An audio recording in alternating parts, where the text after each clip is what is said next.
شەڕ و پێکدادان لە نێوان سوپای عێراق و چەکدارانی داعش لە بەری چەپی موسڵ بەردەوامی هەیە لە گەڕەکە ئازادکراوەکانیش خوێندن دەست پێ دەکاتەوە.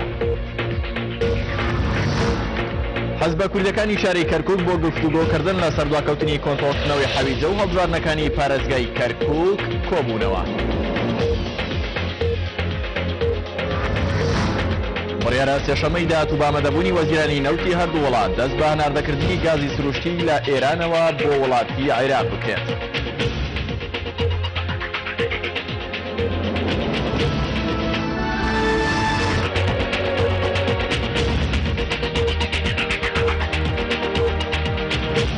تەنها بەناوی خوای بەخشندەی میهرەبان سڵاوتان لێبێت بینەران و بیسەرانی پێم گەشتێکی هەواڵەکانی کاتژمێر 6 سەر لێوارەتان پێشەر دەکەم. دوای دوو ڕۆژ سەردانی سڕۆپڕ ئەنجامدانی چەندین کۆڕ و کۆبوونەوە لە قەزای چەمچەماڵ و ناحەکانی دەوروبەری مامۆستا عەلی باپیر ئەمیری کۆمەڵی ئیسلامی کۆتایی با گەشتەکەی هێنا کاتیایدا باسی لەوە کرد سەرجەم قەیرانە کەڵەکەبووەکانی ئێستای هەرێمی کوردستان بەرهەمی دەسەڵاتی چارەگە سەدەیەکی لە نەعەلمانیەکانی هەرێمی کوردستانە. لە دوو ڕۆژی بەسەرکردنەوەی قەزای چەمچەماڵ و ناحیەکانی دەوروبەری ئەمیری کۆمەڵی ئیسلامی ناحیەی شۆڕشی بەسەرکردەوە لە کۆڕێکدا لە بینای ئەنجومەنی شۆڕشی کۆمەڵی ئیسلامی کوردستان بەڕێوەچوو مامۆستا عەلی باپیر باسی لە گرنگی کاری ئیسلامی بەردەوامبوون لەسەری بۆ ئامادەبووان شی کردەوە. لایەک سەرکەوتوو کا مۆفەقکە پاش نیوەڕۆی هەمان ڕۆژ لە ئەنجومەنی بەردەقارەمانی کۆمەڵی ئیسلامی کۆڕێکی جەماوەری بۆ ئەمیری کۆمەڵی ئیسلامی لە کۆمەلگای بەردەقارەمان سەر بە ناحیەی بازیان لەژێر ناونیشانی گرنگترین کاری تەوشمی ئیسلامی لەم قۆناغەدا ساز کرد کە ژمارەیەکی بەچاو لە چین و توێژە جیاوازەکانی ناوچەکە ئامادە بوون و پاشان چەند سەردانێکی کۆمەڵاتی لە کۆمەلگای ناوبرا و ئەنجامدا.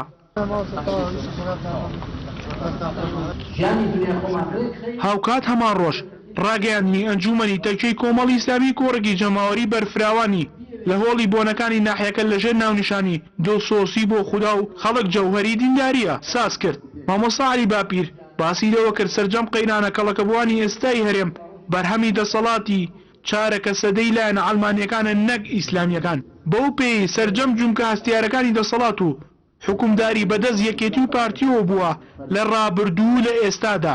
هەموو ئەهلی علمن پێغەمبەرایەتی وەهبیە کەسبی نییە. لە کۆتایی ویزگەی سەردانەکەی ئەمیری کۆمەڵی ئیسلامی لە قەزای چەمچەما لەگەڵ مامۆسایان و قوتابیان و قوتابخانەی عەبدوڵڵای کوڕی عومەر تایبەت بە زانستە شەرعیەکان کۆبوو ئاماژەی بۆکرد لە خۆناغی سەدا کار و پرۆژەی ئیسلامی بەهیستی بە زانست و زانیاری زیاترە بۆ ئەوەی بەرەو پێشەوە بڕوات. ئامادەبووانیش خۆشحاڵی خۆیان بە سەردانەکەی ئەمیری کۆمەڵی ئیسلامی دەبڕی و مامۆستا عەلی باپیر و وەفتی یاوەریشی کۆتایی بە سەردانە دوو ڕۆژەکە بۆ ناوچەکە هێنا. دەپەرسن کە خۆتان نەحتی دەکەن پەیکەرتاشی دەکەن وەڵاو خەلەقەکم وەما تەعمەلون. حکوومەتی هەنگاریە کۆمەڵێک پرۆژەی استراتیژی لە بواری کشتوکاڵی ڤێرتەرنەری لە هەرێمی کوردستان بە قەرزی درێژخان جێبەجێ دەکات. عەبدوستار مەجید وەزیری کشتوکاڵ و سەرچاوەکانی ئاوی هەرێم پێشوازی لە ئیشتیڤان ئیمری جێگری کونسوڵی هەنگاریە لە هەرێمی کوردستان و شاندێکی یاوەری کردو پێکەوە لە سەر چەند تەوەرەیەک گفتوگۆیان ئەنجامدا لە دیدارەکەدا باس لە ئەنجامی سەردانی شاندی ژووری بازرگانی هەنگاریە کرا کە لە ماوەی ڕابردوودا ئەنجام درا و تایدا باس لە چەندین پرۆژەی استراتیژی کراوە کە لە هەرێمی کوردستان جێبەجێ بکرێن و با پاڵپشتی دارایی بانکەکانی هەنگاریە بە قەرزی درێژخان و ڕەزامەندی بۆ وەرگیرا و بە مەرجی دڵنیایی. باگوێری ڕاگەیەندراوێکی وەزارەتی کشتوکاڵی هەرێم پرۆژەکان بریتین لە پرۆژەی بەخێوکردنی ماسی و دروستکردنی 18 ساردخانە و پرۆژەی پەلەوەڕ و بەخێوکردنی وشترمل لەگەڵ چەند پرۆژەیەکی بچووکی کشتوکاڵی و ئاژەڵداری بۆ جوتیاران و هاوڵاتیانی هەرێم. وەزیری کشتوکاڵ و سەرچاوەکانی ئەو تەکیدی کردەوە کە ژووری بازرگانی هەنگاری ئەولانی پەیوەندیدار سەردانی هەرێمی کوردستان دەکەن بۆ گفتوگۆکردن لەسەر وەردەکاری و میکانیزمی وەرگرتنی دڵنیایی پرۆژەکان و هەروەها دواتر بە راپۆرتێک پێشکەش بە حکوومەتی هەرێمی کوردستان دەکرێت تاکو بگەنە دوا شێوازی هاوبەش بۆ پێدانی قەرزەکان.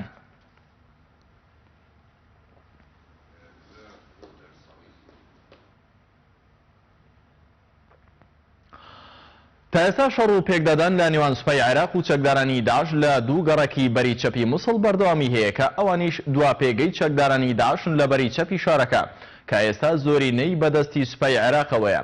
عەبدوسەلام جبوریە فەرماندە لە سوپای عێراق ڕایگەیاند هێزەکانی فیرقەی 9 و 15 و 16 هەروەها پاسەوانی نینەوە لە هەردوو گەڕەکی ڕەشیدیە و مەلاین لە باکووری ڕۆژاوای مووسڵ دژ بە داعش شەڕی قورس دەکەن. هەروەها ڕاشیگان لامیانی شەڕ و پێکدادانەکاندا دوو خۆکوژی داعش لە ڕێگەی دوو ئۆتۆمبیلی بۆمب ڕێژکراوە هەوڵیاندا هێرش بکەنە سەر هێزەکانی عێراق لەو دوو گەڕەکە و خۆیان پێیاندا بتەقێنەوە، بەڵام هێزەکانی عێراق هێرشەکان تێکشکاند و دوو ئۆتۆمبیلە بۆمب ڕێژکراوەکەشیان تەقاندەوە.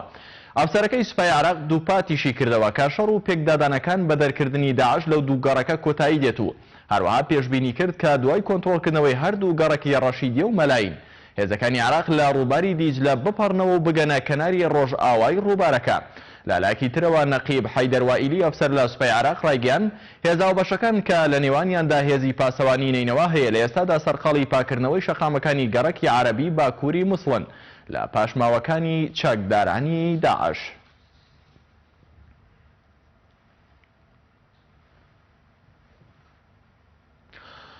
وەزارەتی پەروەردەی عێراق ڕایگەیاند ئەمڕۆ بە فەرمی پرۆسەی خوێندن لە قوتابخانەکانی ڕۆژهەڵاتی مووسڵ دەستی پێکردوتەوە. وتەبێژی وەزارەتی پەروەردەی عێراق ڕایگەیاند لەسەر بڕیاری وەزارەتی پەروەردە ئەمڕۆ پرۆسەی خوێندن لە قوتابخانەکانی گەڕەکی کۆنتڕۆڵکراوەکانی بەشی چەپی مووسڵ دەستی پێکردوتەوە و هەروەها ژمارەیەکی زۆری قوتابی ڕوان لە قوتابخانەکان کردووە بۆی ئەمساڵی خوێندنیان لەدەست نەچێت.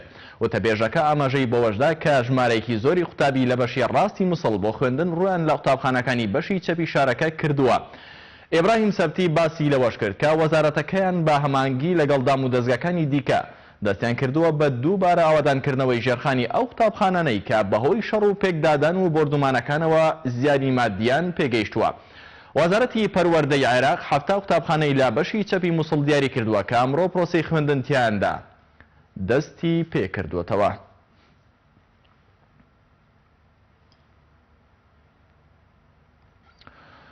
حەزبە کوردستانەکانی کەرکووک لەبارەی مەڵبەندی یەکێتی لە کەرکووک کۆبوونەوەیکی دواکەوتنی کۆنتڕۆڵکردنەوەی شاری حەویجە و هەڵبژاردننی ئەنجومەنی پارێزگای کەرکووک و ڕەوانە نەکردنی بودجەی پترۆ دۆلاریان تاوتوێ کرد.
یەکێک لە پارێزگا گەرم و پڕکێشەکانی عێراق دەیان گرفتی کەڵەکە بوو چارەسەر نەکراوی هەیە حکوومەتی ناوەندیش ئاوەڕی جددی لێ ناداوەتەوە و هەوڵی چارەسەری کێشەکان نادات هەر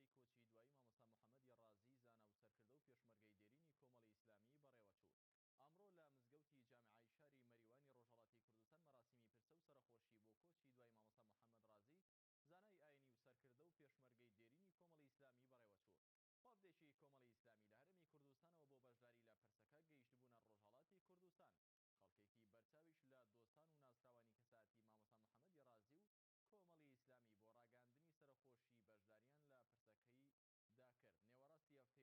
سەرکردە و پێشمەرگەی دێرینی کۆمەڵی ئیسلامی بەڕێوەچوو. ئەمڕۆ لە مزگەوتی جامعای شاری مەریوانی ڕۆژهەڵاتی کوردستان مەراسیمی پرسە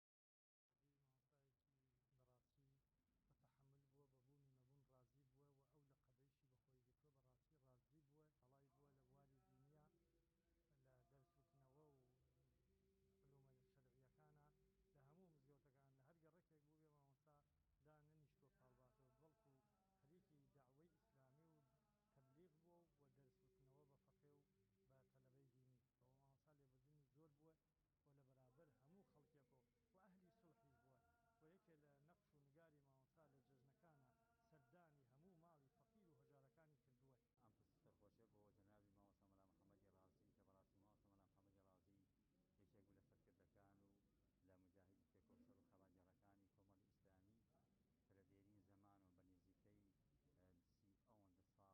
مزگەوتەکان لە هەر گەڕێکێک بوو بێ مامۆستا دا نەنیشتووە پاڵباتەوە بەڵکو خەریکی داعوەی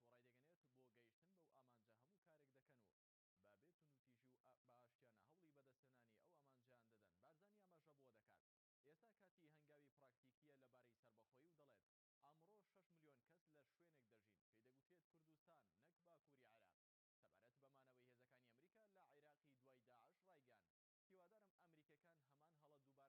و بەڕێز بوو یەکێ لەوانە کۆڵنەدان ئیستیقامەی هەبوو. لە میانی چاپێکەوتنێکی لەگەڵ ڕۆژنامەی واشنگتن پۆستدا مەسعود بارزانی باز لە سەربەخۆیی کوردستان دەکات و ڕایدەگەنێت بۆ گەیشتن بەو ئامانجە هەموو کارێک دەکەن و بە بێت و نوتیژی و باشتیانە هەوڵی بەدەستێنانی ئەو ئامانجیان دەدەن. بارزانی ئەمەژە بۆ دەکات ئێستا کاتی هەنگاوی پراکتیکیە لەبارەی سەربەخۆیی و دەڵێت ئەمڕۆ 6 ملیۆن کەس لە شوێنێک دەژین پێی دەگوترێت کوردستان نەک باکووری عێراق.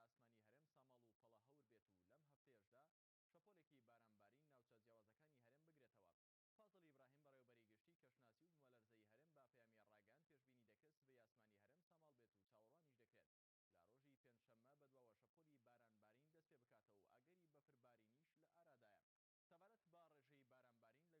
هیچ وڵاتێک بارتەقای ئێران کاریگەری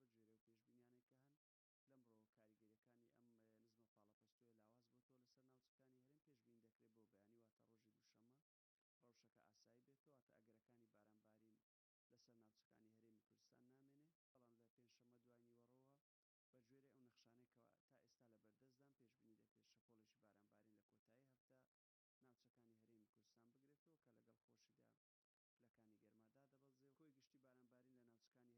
بەڕێوەبەراتی گشتی کەشناسی و بوومەلەرزەی هەرێم ڕایدەگەنێت پێشبینی دەکرێت سبەی ئاسمانی هەرێم ساماڵ و پەڵە هەور بێت و لەم هەفتەیەشدا شەپۆلێکی بارانبارین ناوچە جیاوازەکانی هەرێم بگرێتەوە. فازڵ ئیبراهیم بەڕێوەبەری گشتی کەشناسی و بوومەلەرزەی هەرێم با پەیامی ڕاگەیاند پێشبینی دەکرێت سبەی ئاسمانی هەرێم ساماڵ بێت و چاوەڕوانیش دەکرێت لە ڕۆژی پێنجشەممە بەدواوە شەپۆلی بارانبارین دەست پێ بکاتەوە و ئەگەری بەفربارینیش لە ئارادایە. سەبارەت با ڕێژەی بارانبارین لەگەڵ ساڵی ڕابردوو بەڕێوەبەراتی گشتی کەشناسی و بوومەلەرزەی هەرێم ڕایگەیاند جگەلەوەی بارانبارین دواکەوت و ڕێژەکەش لە ساڵی ڕابردوو کەمترە. لە دوێنێەوە ناسەقام گیرێک لە ئەنجامی کاریگەری نزمە پاڵەپەستۆی دەریای سوورەوە کاری کردوە سەر ناوچەکانی هەرێم هەرۆک پێشبینی کرابووکەوە بارانبارینێکی پچڕ ناوچەکانی هەرێمی کوردستان بگرێتەوە بە تایبەتی شەوی ڕابردووش بەڵام لە کاتی ئێستادا بە گوێرە و پێشبینیانێکە هەن لەمڕۆ کاریگەریەکانی ئەم نزمە پاڵەپەستۆی لاواز بۆتەوە لەسەر ناوچەکانی هەرێم پێشبینی دەکرێت بۆ بەیانی واتە ڕۆژی دووشەممە ڕەوشەکە ئاسایی بێتەوە واتە ئەگەرەکانی بارانبارین لەسەر ناوچەکانی هەرێمی کوردستان نامێنێ بەڵام لە پێنجشەممە دوای نیوەڕۆوە بە گوێرە ئەو نەخشانێکەوە تا ئێستا لە بەردەستدان پێشبینی دەکرێت شەپۆلێکی بارانبارین لە کۆتایی هەفتە ناوچەکانی هەرێمی کوردستان بگرێتەوە کە لەگەڵ خۆشیدا پلەکانی گەرمادا دەبەزێ و کۆی گشتی بارانبارین لە ناوچەکانی هەرێمی کوردستان ئەم ساڵ بەراورد بە پارساڵ تا ڕادەیەکی زۆر کەمترە. ئەو داتا کاتانەیەکەوە لە بەردەستدان ئیمڕۆ لە شاری هەولێر تا ئەو کاتە 141.5 ملیمتر بارانباریوە پارساڵ لە هەمان بەروار ئەگەر بەراوردی بکەین 303.7 ملیمتر باران تۆمار کرابوو لە پارێزگای سلێمانی ئەم ساڵ 229 ملیمتر بارانباریوە پارساڵ لە هەمان کات 514 ملیمتر باران هەبوو وشکە ساڵیش تەنها ناپیورێت بەوەی کەوا ڕێژەی بارانبارین چەند بۆ بەڵکو دابەشبوونی بارانبارینیش کاریگەری دەبێت ئێمەش لە کاتی ئێستاشدا نزیکەی 3 مانگ وەرزی بارانبارین لە ناوچەکانی هەرێمی کوردستان ماوە. خاوەن پێداویستیەکی تایبەت لە کەمپی ئاوارەکانی ئاشتی لە عەربەت سەرقاڵی کارکردنە و دەڵێت ڕۆژانە کار دەکەم و بەڕەنجی شانی خۆم پارەی حەڵال بۆ خانەوادەکەم دابین دەکەم. هاوکات سەرزەنشتی ئەو ئاوارانەش دەکات کە سواڵیان کردووە بە پیشەی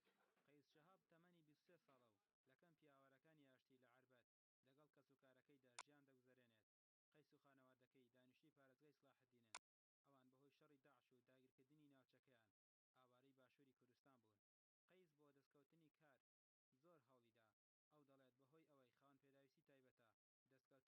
کەسوکارەکەیدا ژیان دەگوزەرێنێت. قەیس و خانەوادەکەی دانیشتووی پارێزگای سلاحەددینن. ئەوان بەهۆی شەڕی داعش و داگیرکردنی ناوچەکەیان ئاوارەی باشووری کوردستان بوون. قەیس بۆ دەستکەوتنی کار زۆر هەوڵیدا. ئەو دەڵێت بەهۆی ئەوەی خاوەن پێداویستی تایبەتە دەستکەوتنی کار بۆی گرانە، بەڵام دوجار بەشداری لە خولێکی 4 مانگەدا کردو ئێستا خاوەن کارە. ئەو دەڵێت دەیەوێت بەڕەنجی شانی پارەی حەڵال بۆ خانەوادەکەی بەرێتەوە و سەرزەنشتی ئەو ئاوارانەش دەکات کە پیشەیان بووە بە سواڵکردن و پشتیان لە کار کردووە. أنا اسمي قيس شهاب حمد. من ناوم قەیس شەهابە ئاوارەم لە محافزە سەلاحەددینەوە ئێستا لە دانیشتووی کامپی ئاشتیم و ئێستاش نیازم هەیە کە لە بواری کارەبا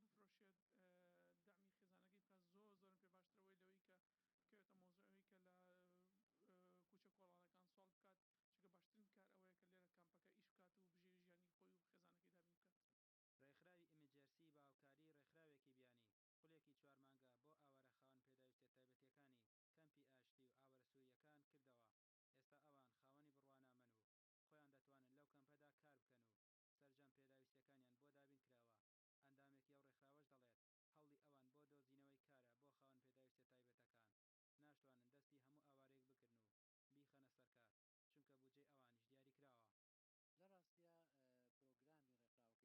منداڵەکان نێنن بۆ هیچ جۆرە سواڵکردنێک لە ناو شارەکان کە بێتە هۆی ئەوەی کە بتوانێت بێت لێرەگە سەزە بفرۆشێت دامی خێزانەکەی بکات زۆرم پێ باشترەوەی لەوەی کە بکەوێتە مۆزوعەوەی کە لە کوچە کۆڵانەکان سوال بکات چونکە باشترین کار ئەوەیە کە لێرە کامپەکە ئیش بکات و بژێ ژیانی خۆی و خێزانەکەی دابین بکات. ڕێکخراوی ئیمرجێرسی باوکاری ڕێکخراوێکی بیانی خولێکی 4 مانگە بۆ ئاوارە خاوەن پێداویستە تایبەتیەکانی کەمپی ئاشتی و ئاوارە سووریەکان کردەوە. ئێستا ئەوان خاوەنی بڕوانامەن و خۆیان دەتوانن لەو کەمپەدا کار بکەن و سەرجەم پێداویستەکانیان بۆ دابین کراوە. ئەندامێکی ئەو ڕێکخراوەش دەڵێت هەوڵی ئەوان بۆ دۆزینەوەی کارە بۆ خاوەن پێداویستە تایبەتەکان ناشتوانن دەستی هەموو ئاوارێک بکردن و بیخەنە سەرکار چونکە بودجێی ئەوانیش دیاری کراوە. لە ڕاستیە پرۆگرامی ڕێکخراوەکەی ئێمە پاڵپشتی ژیانی قوربانیانی جەنگە بە شێوەیەکی سەرەکی، بەڵام وەک مەلبەندی ڕاهێنانەوەی ئێمەرجنسی سلێمانی ئیش و کاری ئێمە تایبەتمەندە بە خزمەتگوزاری کەمەندامان. بواری خزمەتگوزارەکەمان پێگاتووە لە پێدانی پەلەدەستکردەکان و ئەو دیڤایس و ئامێرانی کە پێویستیانە بێت و بەشی دووەمی کارەکەمان پێگاتووە لە ڕاهێنانەوەی پیشەیی کەمەندامان. تاک ئەم لەحزەیە کە قسە لەگە بەڕێستان ناکەم ئیشوکاری ئێمە بواری کەمەندامانە بە شێوەیەکی دیاریکرا و لە دەرەوەی کەمەندامان لە بەرنامەمان نییە لەم کاتەیە ئیشوکاری تیا بکەین. بەهۆی شەڕی داعشەوە باشووری کوردستان شەپۆلێکی گەورەی ئاوارەبوونی لە ناوچەکانی عێراقەوە بەخۆیەوە بینی. گەرچی بەشێکی زۆر لە ناوچە داگیرکراوەکان ئازاد کراونەتەوە، بەڵام بەهۆی نەبوونی خزمەتگوزاری و ناسەقامگیری ئەمنی گەڕانەوەی ئاوارەکان بە سستی بەڕێوە دەچێت. ڕامی ڕسمان کەناڵ یاسمانی پێیام کەمپی ئاوارەکانی ئاشتی لە عەربەت. لە هەڵەبجە کۆنفرانسێک بۆ باشترکردن و ڕێخستنی خوێندنی خاوەن پێداویستە تایبەتەکان بەڕێوەچوو تیایدا پرۆژەیەک گفتوگۆی لەسەرکرا بۆ ئەوەی دەرفەتی زیاتر بڕەخسێنێت تا منداڵانی خاوەن پێداویستی تایبەت بێبەش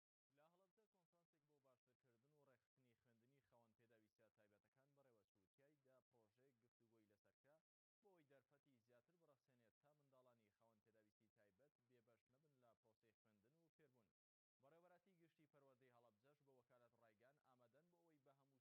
گشتی پەروەردەی هەڵەبجەش بە وەکالەت ڕایگان ئامادەن بۆ ئەوەی بە هەموو شێوەیە خزمەتی منداڵانی خاوەن پێداویستی تایبەت بکەن، بەڵام لە ڕووی بودجەوە قەیرانی دارایی لە ئارادایە و ناتوانن هیچ بودجەیەک بۆ ئەم پرۆژەیە دابین بکەن. ساڵدا ڕێکخراو هەستا بە ئەنجامدانی مینی کۆنفرانسی بۆ خستنەڕووی کار و چالەکیەکانی پرۆژەکە و هەروەها خستنەڕووی پێشنیار و ڕاستپاردەکان بۆ لایەنی پەیوەندیدار و خێزان و ئەو لایەنە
164 کەیسی توندوتیژی هاتوونەتە بەڕێوەبەراتیەکان و تیایدا 31 ئافرەت سوتەون کە 19 بەهۆی زۆری ڕێژەی سوتانەکانیانەوە گیانیان لەدەستداوە و 12 ژیاندا تاوەکو ئێستا ماون. هەروەها 9 حاڵەتی خۆسووتاندن ڕوویداوە، 19 حاڵەتی دیکەش بە قەزا و قەدەر تۆمارکراون. هەر بەپێی ئامارەکان خۆخینکاندن لە ساڵی 2016 2 حاڵەت و خۆکوشتن 4 حاڵەت و کوشتن 2 حاڵەت هەبووە، لەگەڵ کوشتن بە قەزا و قەدەر 1 حاڵەت. هەروەها لە ماوەی 10 ڕۆژی ڕابردوو 3 حاڵەتی سوتانی ئافرەتان لە سنووری قەزای سۆران بە هۆکاری جیاجیا ڕوویداوە، لەمانەش دوویان بەهۆی زۆری ڕێژەی سوتانەکانینەوە گیانیان لەدەستداوە. بەپرسی بەشی ڕاگاندنی بەڕێوەبەراتی بەرەنگاربوونەوەی توندوتیژی دژی ئافرەتانی سۆران لەبارەی زۆربوونی ئاماری خۆسووتاندنی ئافرەتان دەڵێت هۆکارەکەی دەگەڕێتەوە بۆ بوونی کێشە کۆمەڵایەتیەکان لە نێو تاکەکانی خێزان و بوونی قەیرانی دارایی و زۆری هاتنی ڕێژەی ئاوارە بۆ دەڤەری سۆران. گشتی ئەمار بەڕێوەبەراتیەکەمان لە ساڵی 2016 بەم شێوەی خۆی گشتی کێشەکان 264 کێشە بووە، لەوانە 161 کێشەیان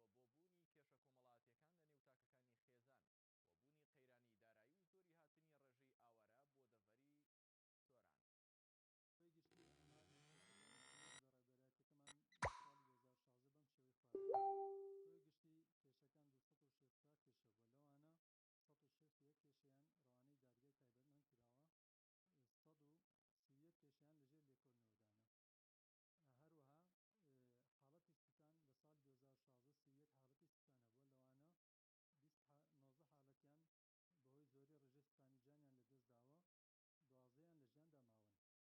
131 کێشەیان لەژێر لێکۆڵنەوەدانە. هەروەها حاڵەتی سوتان لە ساڵی 2016 31 حاڵەتی سوتان هەبووە، لەوانە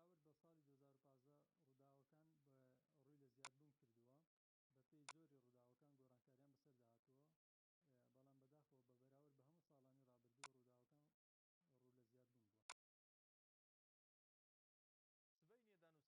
هەروەها 9 حاڵەتی خۆسووتان ڕوویداوە و 19 حاڵەتی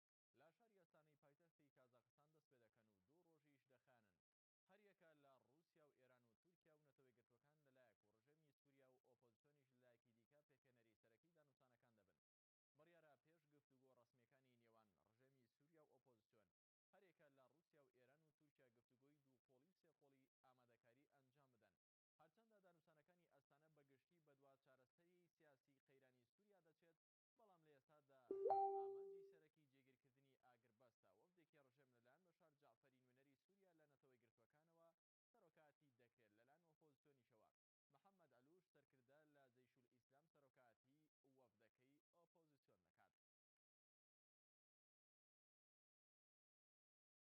چارەسەری سیاسی قەیرانی سووریا لە شاری ئەستانەی پایتەختی کازاخستان دەست پێ دەکەن و 2 ڕۆژیش دەخانن. هەریەکە لە ڕووسیا و ئێران و تورکیا و نەتەوەی گرتوەکان لەلایەک و ڕژێمی سووریا و ئۆپۆزیسیۆنیش لەلایەکی دیکە پێکەنەری سەرەکی دانووسانەکان دەبن. بڕیارە پێش گفتوگۆ ڕسمیەکانی نێوان ڕژێمی سووریا و ئۆپۆزیسیۆن هەرێکە لە رووسیا و ئێران و تورکیا گفتوگۆی دووقۆڵی سێقۆڵی ئامادەکاری ئەنجام بدەن. هەرچەندە دانووسانەکانی ئەستانە بەگشتی بەدوا چارەسەری سیاسی قەیرانی سووریا دەچێت،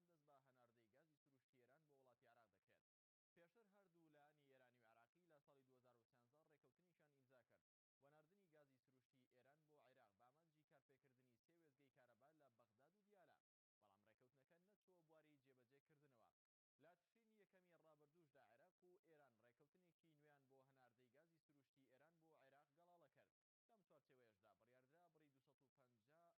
ئاژانسی هەواڵی تەسنیم ئاشکرای کرد ڕۆژی سێشەممەی داهاتوو بە ئامادەبوونی وەزیرانی نەوتی عێراق و کۆماری ئیسلامی ئێران دەست بە هەناردەی گازی سروشتی ئێران بۆ وڵاتی عێراق دەکرێت. پێشتر هەردوو لایەنی ئێرانی و عێراقی لە ساڵی 2013 ڕێکەوتنیشان ئیمزا کرد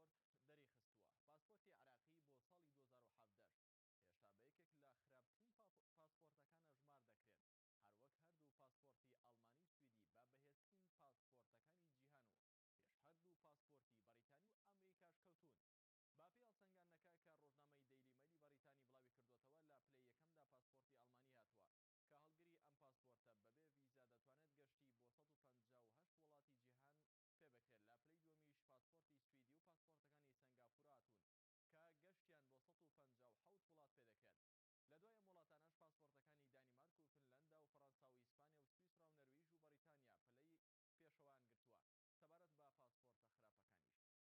پاسپۆرتی ئەفغانی خراپترین پاسپۆرتی جیهانە کە تەنها بۆ 23 دەوڵەت گەشتی پێدەکرێت. دوای ئەویش پاکستان بۆ 26 دەوڵەت و ئینجا عێراق بۆ 28 دەوڵەت و دوای ئەویش پاسپۆرتی سووریا کە تەنها بۆ 29 دەوڵەت گەشتی پێدەکرێت. لە هەندستان لادانی شەمەندەفەرێک لەسەر ڕێڕەوی خۆی نزیکی 80 قوربانی لێکەوتەوە. بەرپرسانی حکومی لە هەندستان ڕایانگەیاند تا ئێستا ژمارەی تەواوەتی قوربانیانی ئەو شەمەندەفەرەی ویلایەتی ئاندرای برادیش نەزانراوە، بەڵام بەپێی دوازانیارە سەرەتایەکان 36 کوژرا و زیاتر لە 50 بریندار بوونیان هەیە. ڕاشیانگەیان ناوەندە فریاگوزاریەکانی حکوومەت بەردەوامن لە دەرهێنانی ئەو کوژرا و بریندارانەی کە بوونەتە ژێر شەمەندەفەرەکەەوە و چارەنووسیشیان نادیارە. بەرپرسانی حکومی لە هیندستان جەختیان لەسەرەوە کردەوە شەمەندەفەرەکە لە ڕێگەی نێوان شارەکانی جاگدالپور و بوبانوسوار هاوڵاتیان گواستوتەوە بەهۆی کێشەکەیەوە، بەهۆی کێشەیەکەوە لە سەرهێڵی